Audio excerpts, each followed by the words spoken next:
Never ask a woman who is eating ice cream straight from the carton how she's doing. Anonymous. Needham, Massachusetts, Thursday, February 6th. Dawn parked in front of her childhood home in Needham, but couldn't make herself get out of the car. For this brief moment, the terrible news belonged only to her. As soon as she told someone, especially her mom, it would make it somehow more real, more true. Maybe it wasn't real.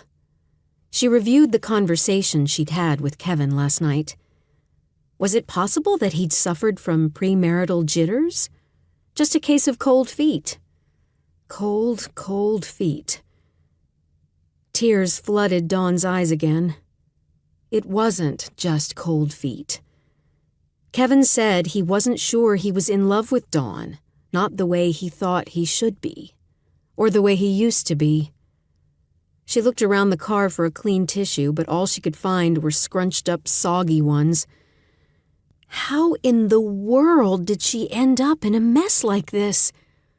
Dawn Dixon was known as a level-headed, objective, logical woman. Her nickname was Teflon Dawn. She could handle anything, prepared for any crisis. Yet she'd missed Kevin's growing vacillation about getting married.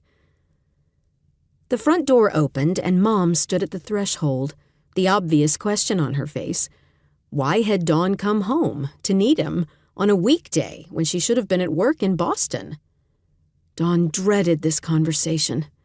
Calling off the wedding, after all her mom had done to make it unique and one of a kind, would devastate her too.